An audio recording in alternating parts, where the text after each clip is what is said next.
Welcome today for Lucas's master presentation, master defense. So I am Bilge, so I am an associate professor in this faculty in the Maritime and Transport Technology department.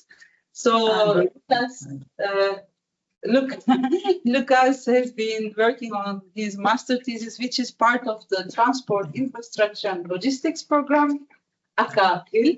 So, and actually, because of this construction, we have multiple faculties involved in the master program, so in the supervision as well. That's why I have my colleague Mahnam Sarpia, who is part of the civil engineering faculty. So she was also one of the supervisors. We supervised Lucas's work together. And then Lucas actually for this work, probably you all know that he traveled around the world. So he went to Ethiopia for his master thesis. That's why I think Trine is already here. I'm not sure, but Trine was also part of his supervisory team. So anyway, so it was a nice collaboration to have. And today, for his evaluation, for his assessment, we have Jörn Tran from the same department as I am. So he's an associate professor in that department as well. So without further ado, I will very quickly say what we are going to do. So basically, Lucas will have a presentation of about 20-25 minutes, right?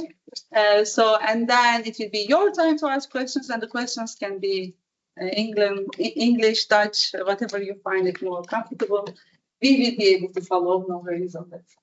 And then we will, with the committee, we will, ask you to wait for us for a few minutes after the questions, because we need to finalize the grade. We already did most of the grading, but we need the final touch on the presentation and your questions. So that's why prepare good questions that might be important for his grade.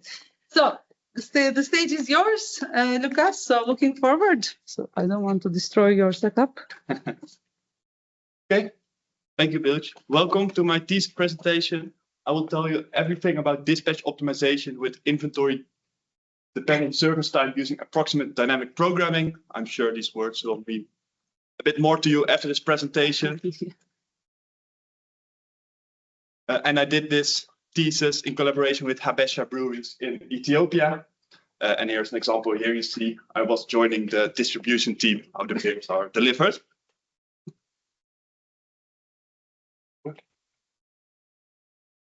Once you click once on the presentation, not sharing this. Yeah, maybe you didn't. Yeah. Once there, then now it should work. Yeah. And now this should work. Yes. Yeah. Okay. Great. So I will start with explaining the problem to you in the introduction. Then I created a model to address this problem, which is discussed in the method. This model is then used to do some experiments, which is discussed after this. And finally, a result and the conclusion is given. At the end, there's also some room for questions from you all. First, Habesha. Habesha is a large Ethiopian brewery located in Ethiopia, and they use a fleet of trucks to distribute their beers nationwide. Habesha is another word for the Ethiopian culture. It's how the people look, what they do.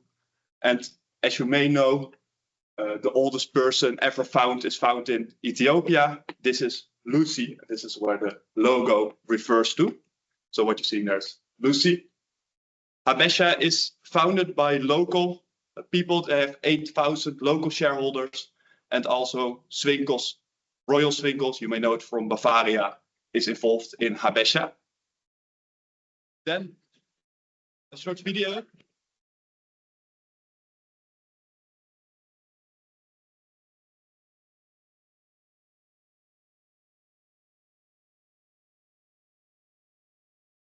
I included this video to also show a bit how hectic, chaotic the Ethiopian supply chain can be. So to give you an idea how different things are done over there. This I filmed this myself. It is at Mercato, which is the largest open-air market of Africa, and it supplies almost all of Addis Ababa. Then the problem I addressed in my thesis is the following. We have one vendor. This is the Habesha Brewery, and they have external agents which sell their beers to cafes and shops. So they have a warehouse and Habesha delivers its beers to these warehouses. At the top, you can see one of these warehouses, and this is actually already quite a big one, located in the capital. Most of them will be smaller than this. Habesha uses these trucks. This is also an actual Habesha truck. I took the photo. And it uses these trucks to deliver to these agents, and they always use the same truck. So we have a homogeneous fleet. And they always go with the full truckload, and they load the entire truck, and then they return. So they always go one way, go back, which is why you see a star-shaped network with the Habesha Brewery in the middle. These agent warehouses, they have crates, and they really own their crates. So for each full crate Habesha delivers, they require the agent to return an empty crate. This way, we could say that they have an inventory capacity equal to the number of crates they have. So this number will stay constant and is how many storage they have. They have a strategy where the agent can order a full truckload. So they place an order, and if they do so, Habesha is required to send the truck within 24 hours. So they must dispatch within 24 hours to the agent. There's a problem that often arises that the trucks arrive at the agents, they unload their full crates, but at that moment there's not enough empty crates. As you can see there, they were already, their inventory level was too high, causing them to not have enough space. In this case, the truck will wait until there are enough crates, or until they have sold some beers or somehow they got new crates. This is a quite significant problem. You can see in this graph, you see how long they spent at an agent, and it is in days. So they require the trucks to stay at most 1 day at an agent. This is already quite a long time if you compare it to other logistic systems. But often they have these inventory-driven delays, these crate shortages, and it can take up to a week. And this is only counting working days, so even more than a week. So they have these very long delays, and according to Habesha, all delays beyond 1 day are almost all due to these crate issues. We have the problem I just explained, the crate issues at the side of Habesha. A solution would be to make a dispatch model and optimize when to send a truck and include these crate issues. However, looking into the literature, there is no dispatch model which includes this inventory-driven delays. So that's the scientific gap for the TU Delft. And specifically, I did a literature study. I first looked into the dispatch problems. As I told before, specifically, they don't include inventory capacity. So there's no dispatch model which already takes into account these inventory maximum levels. Then I also looked into related models because sometimes constraints can be used from other models. First into the inventory routing problem. The inventory routing problem very often has inventory capacities, so these could be used. However, they enforce them in a different way. They very often either block a delivery altogether, so they don't allow a truck to go there, or they limit the amount the truck can deliver. But no inventory routing problem delayed the truck until there was enough space. An idea is borrowed in many vehicle routing problems. They use dependent service times. So you can make the time it waits at the agent depend on something. This has not been done for inventory levels, but in this model, this is done. And this is a way to enforce the capacity. And then many related models use a Markov Decision Process, which is also applied in this study. And I will explain this in the next slide. Here you can see the Markov Decision Process. This is a model in discrete time. So we first will divide our continuous time into time blocks. And at each time blocks, we keep some information. This is the state denoted by S. So this is everything we track. It is where the trucks are, what are the inventory levels are, and which orders have been placed. Then at each time epoch, we can also do something. This is an action. So we have a decision maker who can make a choice. In this case, the action is dispatching a truck or not dispatching a truck. And if you dispatch a truck, to which agent you will send the truck. So we will have a state, then we have an action, and based on the state and action, we will evolve into a new state. This is done with the state transition function, F. So it will update all the parameters into the next state. We want to find a good solution. To find a good solution, we first need to know what is a good solution, which is why we introduce a reward function R, and this indicates how good a state is. For example, if there's a stock out, this is bad. If the dispatch window has not been met, this is also bad. So there's some penalties and bonuses in this function. And lastly, we want to optimize the total reward, but we also say that a future reward is less worth than a reward immediately because we're not sure our data is correct and things can happen over time. So that's why we use a discount factor, which lowers the value each step we go ahead. So this is the model that's applied. And the benefit of this model is that the state can explicitly track the inventory levels at all agents. And in the state change function, we could delay a truck based on this inventory level. So this framework allows us to include these inventory-driven delays. We now have the model, and we also need to solve the model. So we now need to find the best solution. This can be done with dynamic programming. You could say we have our initial state, we have possible actions, and we evolve into a new state. And then we have, again, possibilities. So we get a tree, and there are methods to evaluate all options to find the best path that's somewhere hiding. However, in this case, there are many, the action space is very large.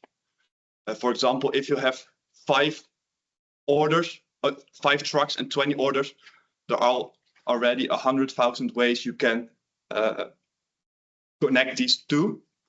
And if we would do this 100 epochs ahead, as we do in the model, it is to the power 100. You can imagine the scale, which is why we use approximate dynamic programming, where you will not evaluate all possibilities, but you get a policy to find a good solution, and it doesn't guarantee an optimal solution.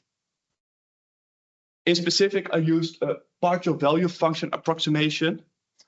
Value function approximation means that instead of tracking the whole state, you will estimate how good a certain state is. And then I did it partial because I did it for each order separately. In specific, I calculated the cost of delaying an order with 1 epoch. So I calculated how much would it cost if we would not dispatch this epoch, but we do it in the next epoch. Maybe because a stock out. In that case, it's very bad to delay the order. And if this value is below 0, it means that it's better to dispatch a truck. If it's above 0, it's better to not dispatch a truck. And the more negative it is, the more urgent it is to dispatch this order. So this is used to make a ranking of where to dispatch the trucks. Then this model is implemented for the case at Habesha. As you can see, real data was used, so operational data of 1 day is used. There were 76 trucks involved. The epoch length was set to half a day, so this is how precise we will model everything. And I didn't tell it yet, but also the travel times, they start at around half a day and they can take up to 5 days. So we're talking about long travel times, which is why we can use such a broad range. Then we did for 100 epochs, so 50 days ahead. And the model has been verified and a sensitivity analysis has been performed. I will not go over these due to time reasons. Now I want to see how the model behaves. And one thing that early tests showed is that the way the orders are generated is very important for the performance of the model, which is why 4 different replenishment strategies are evolved. First is the retail managed inventory. This is the current situation. here it's assumed that orders are generated randomly. So there's many reasons why they order, but we assume for this that they just arrive randomly, and we use a Poisson distribution to get the orders. Then we have two lead time scenarios, the 5-day and the 3 days. In this scenario, we have a strict policy that says if the inventory level reaches a certain threshold, that then an order will be placed. And this threshold is set such that they always have a minimum of 5 or 3 days of stock, depending on which one it is. And the last strategy is a vendor managed inventory. In this strategy, there's no penalty for missing the dispatch window, and all the orders are placed at the beginning. This causes the model to make its own choice when to deliver an order. And this can give a very efficient situation because the warehousing and the transport is optimized together instead of separate. Then we want to know how good our model performs. So we want to compare it with another approach. Currently, their approach is close to a first in, first out approach, where the first order is served first. So my model, the partial value function approximation, is benchmarked against a first in, first out approach. And the FIFO approach will always dispatch truck if it has a truck. Then the results, I will go over multiple KPIs with you. First, we have the service time extensions. This is how many epochs trucks have been waiting for crates at agents. And you can assume how longer it is, the more worse it is, because you don't want to wait for crates. And you can see that the partial value function approximation reduces this time a lot. And you can also see that the partial value function approximation is more stable, so there's less variance in the different replenishment strategy. Then the unmet demand. So this is lost sales because we didn't deliver in time. As you can see, this is also reduced by the partial value function approximation compared to the first in, first out practice. You can see that the bottom one, retail managed inventory, still have some unmet demand. As I told, the orders are generated randomly, so it's possible that simply no order has been generated before a stock out happens. So this is why we can assume there's also some unavoidable stock outs in this scenario. I forgot to mention earlier, you see these confidence intervals for the retail managed inventory because this uses a random Poisson distribution, so it's run 9 times and the average is taken to account for the randomness. Next one is the extra truck capacity. So by keeping trucks at the brewery, mean that they can be used for other things. We don't model all transport activities at Habesha, just the delivery from the brewery to the warehouses. So if the truck is available at the brewery, they can use it for different purposes. So this is positive compared to the last one here. You want to be to the right side. And what you see is that the partial value function approximation again outperforms the first in, first out on this key performance indicator. And then the last KPI is a number of orders served. So this is how many orders we have dispatched to in the whole model. The higher, the better, because we want to serve as much as we can. In here, you can see that the partial value function approximation is more stable. It's all around 640. However, the retail managed inventory does serve more orders in the lead time scenarios. This can be explained by that partial value function approximation sometimes delays a dispatch to obtain more efficiency later on. But this also means that it will grow its backlog because it is delaying orders. In some scenarios, it is so much more efficient that it catches up later on, but in the lead time, it does not catch us up. So this is a downside of using the model, that there's a slightly less number of orders served. Okay.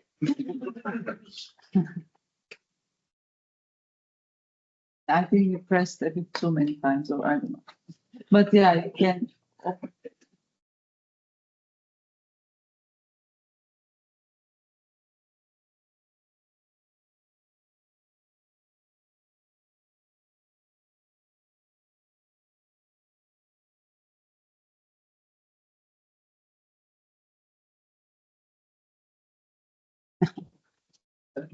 Online, can you still see the presentation now?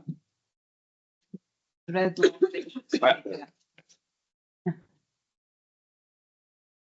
So within the results, in general, you can see that the partial. First, we'll look at the first in, first out performance. There's a clear tendency that the first in, first out performs best under a fixed lead time scenario, so the 3 and the 5 day scenarios. On all KPIs, it scores best. This indicates that the first in, first out strategy benefits from having some guidance in when to dispatch a truck. This is also logical as it does not optimize itself. This is likely also generalizable, so also hold for different input sets. The 3 day lead time is also more efficient than the 5 day lead time. Even on unmet demand, here you can see that the 3 day has less unmet demand than the 5 day. This is weird because orders are placed more in advance, so you would expect that the model has more time to prevent the stock out. However, we see that the efficiency decreases by so much that this is not the case. This indicates that the capacity levels they have are quite small and that there is a just-in-time strategy that this works best. This is likely not generalizable, but input specific. Then also for the partial value function approximation, you see that it outperforms the first in, first out on all KPIs with the exception of the unmet demand and lead time. And you also see that this model is more stable. There's less variance in the different outcomes when you look at the different replenishment strategies. In general, the unmet demand is reduced with 53 to 98%. The extended service times are reduced with 65 to 93%, and this range depends on the chosen replenishment scenario. The fleet capacity increased with 8 to 60%, and the number of orders served range from a 5% decrease to a 22% increase when the partial value function approximation is used compared to the first in, first out strategy. From implementing the model with the new constraint, we can conclude that we have a soft method of handling the inventory capacity. So instead of blocking a delivery altogether or limiting the amount that can be delivered, we now have a new method where the truck is required to wait until there's enough inventory capacity. Also, by outperforming the first in, first out strategy, we show the model can anticipate even in a scenario where it's quite reactive because we are required to order to dispatch when an order is placed within this window.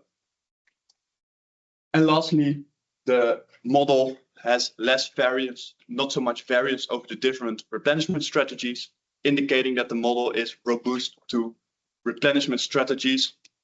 This is a benefit in cases where the replenishment strategy differs per agent or changes over time.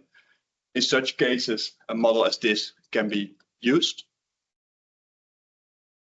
For future research, first we did one case for one operational day. So the results should be validated on on different days, on different companies. Also, now the model is fully deterministic. So we assume we know everything exactly, while there is really much uncertainty in the data. So next research could address this uncertainty. Also, we assume that we know all the orders before we start. In real time, these orders are dynamically coming to us and we don't know them at the start. So a dynamic approach could account for this behavior. Also, the model does not include routing. This is because the Ethiopian road network is quite simple, but for other applications, it would be good if routing is included because the model could be generalized into an inventory routing problem, thereby connecting to more literature that exists. And there is a possibility to tune more factors in the model, probably resulting in a better outcome. Then practical recommendations. These are recommendations for Habesha. First, there's a quick win.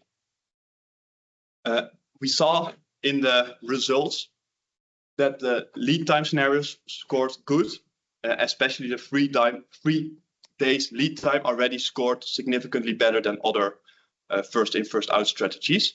Therefore, quick win is to start using this policy at Habesha instead of the random policy they have now.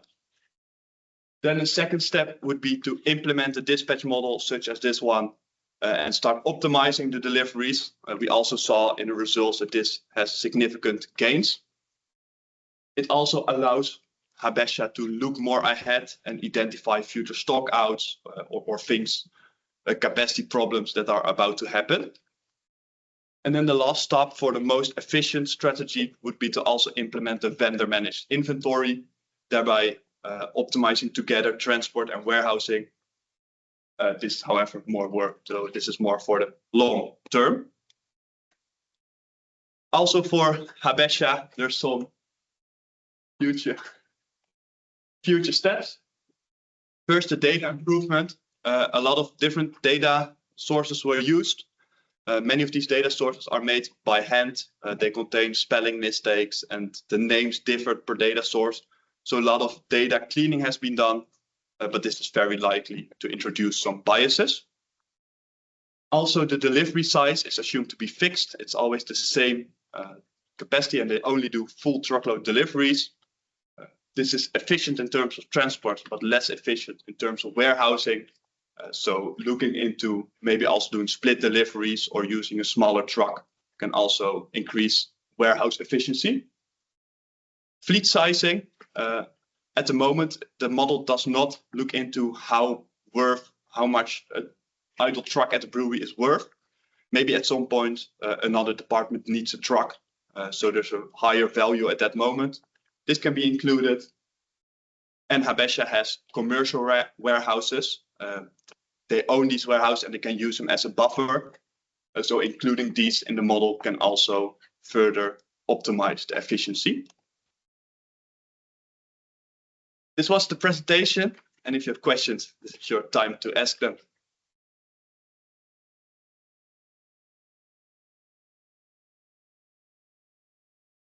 Questions? I have. Yeah, you mentioned in the beginning that it looks like a little bit hectic and chaotic. Yeah, I followed it online. We choose to believe you. Yeah. But do you also think maybe we can learn something from there? But or do they also see themselves that it's chaotic, or is it only our Western opinion that looks this way?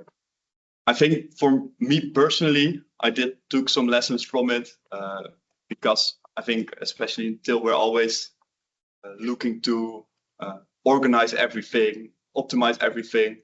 But when you walk around at Mercato, you see the immense chaos, but then also somehow they manage to supply a city of 7 million people in this chaotic system. So I do think that's what I learned in Ethiopia, that sometimes the chaos can also be embraced a little and you don't have to plan everything. Okay, yeah. Your model has a lot of facts and ideas about what can be better. Have you recognized what the seasonal changes can be in the weather? So for sales, like in the Netherlands in summer, there's a lot of terraces, so in winter it might be different. So what are your thoughts about that? Yeah, that's a good point. There's certainly some seasonality. They have a rainy season in which the beer sales drop. Also, they have a fasting season where they can eat meat and then they also don't drink beer. So they also then the sales drop. And there's some more of these patterns. I choose to not include in the study because this would be a study on it to go into this. So, and here it's just assumed to be fixed, but this is certainly for future research. This is a good one. Yeah. Because, first of all, thank you for the presentation. But implementing your model, let's say, you mentioned that it's not perfect yet. There are still some factors that need to be added, but how would approach like that look? Would it be something that they can just implement, or would this be something that would take years to change, or like to switch from their current system to your model? Yeah. Of course, there's some things that need to do, but I think the biggest challenge is their data. It is shattered around the company quite a bit. So there's a lot of data processing I did, but to really automate this, you cannot do it in the way I did it with a dictionary translating all the spelling mistakes. So I think that's a big challenge, their data. And of course, they need some knowledge in how to handle this model. And the knowledge is coming there, so they're working on it. But at the moment, this is still a challenge there as well. Okay. Did that answer your question? Any questions from the family? Yeah. Thank you for the presentation. Yes. I have one question. You have been in Ethiopia. We used to, here in the Western world, to work for 5 days. Is it in Ethiopia the same? Depends a bit on the where, but at Habesha, most of them work 5, some 6 days. But it depends. For example, the trucks, they drive 7 days a week. They don't have weekend. Okay. Yeah, you had a question. Yeah, for the results, I don't forgot the name of like the model that you made, but it had a lot less unmet demand, but then it also had fewer orders. So it seems a bit contradictory that like there's less unmet demand, but then at the same time there's also not more orders. So do you have an explanation for No, it doesn't translate? likely the problem with the first in, first out, it dispatches more, because if it has a truck, it will dispatch, so it will serve in that sense more orders. However, sometimes it doesn't look if it's smart to dispatch, so sometimes a truck can be stuck due to this inventory driven delays. So this is why the first in, first out can be less efficient while serving more orders. I think the question was about the partial value function approximation, your method. Yeah. It has less unmet demand, Yes. but also less served orders. Yes. So is this a contradiction? If not, how can you explain that? So there's thank you. So the explanation I have for that is that there is you can deliver smarter. So if there can be an order, but maybe that warehouse doesn't need replenishment because it still has enough. So they just the first in first out just serves more. Yeah. Yes, but it blindly serves while the partial value function looks. Sorry? Serves more but less efficient. Yes. And also it doesn't mean that it is demanded, but it is just ordered. So it's basically it's just served, but it doesn't mean it was the demand that they really need. Yeah. So, I think for now I had enough questions. So thank you all for the interaction, and thanks Lucas for the presentation and also answering the questions. Now we will excuse ourselves with the committee for a few minutes, but it will be really short. So bear with us. We are coming back.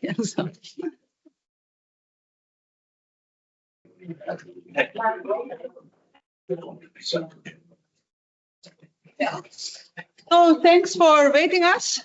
So actually, as I mentioned to you previously, we already graded the work except the presentation part, but you guys are amazing. So you asked questions and Lucas did a good job on presenting. So, and long story short, we came down to a grade of 8.5.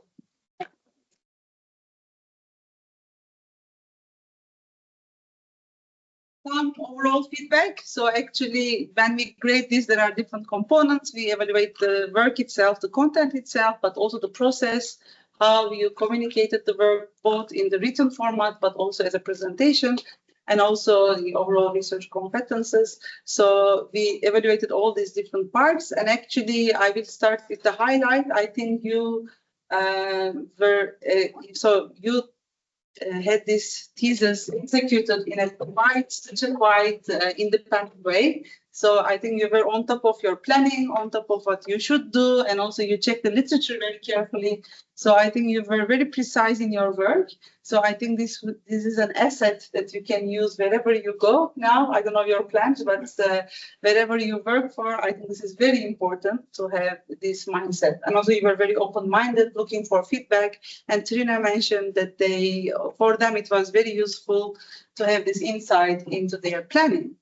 So, and also from the content side, so you went beyond the master program curriculum. So we didn't give you details about these MDPs and stuff, but you were going to the scientific literature and able to work with that. So overall, and also we submitted this work as an abstract conference, and you are also willing to do more there. So I know. So this is very nice to know. And then also from the content and the presentation, we find it quite clear and easy to follow. So overall, as I said, it's an 8.5. So, and now we will move to the diploma normally, but and so I don't know if you know, your family knows probably. So there was some issue with the master program that they couldn't print a diploma. So, but this is just a printing issue, nothing more than that. So this was only the printing issue. So now, but for our secretariat helped me to get something. Yeah. So that we will still do the signature, but this is more to have this picture and have this memory. But maybe you don't focus too much on the. So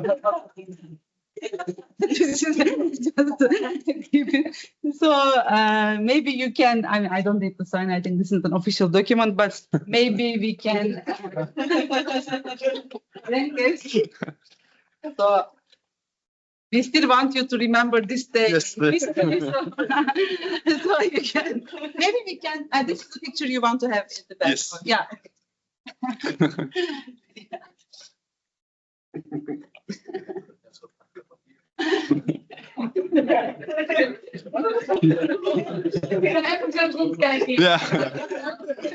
Ik wil een bierflutje, wel een goeie.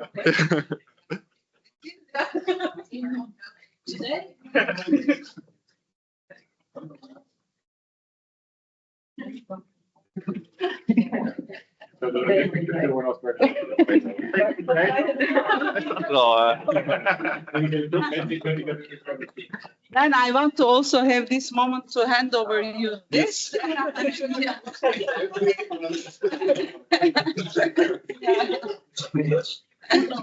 And then maybe we can have one all together. And I also want to thank Mahnam to be part of the supervision team, and also Jeroen today for joining as the external member. It's been more important than I think. Yeah. Good to know where to look, but they're all, yeah. Joint press. Okay.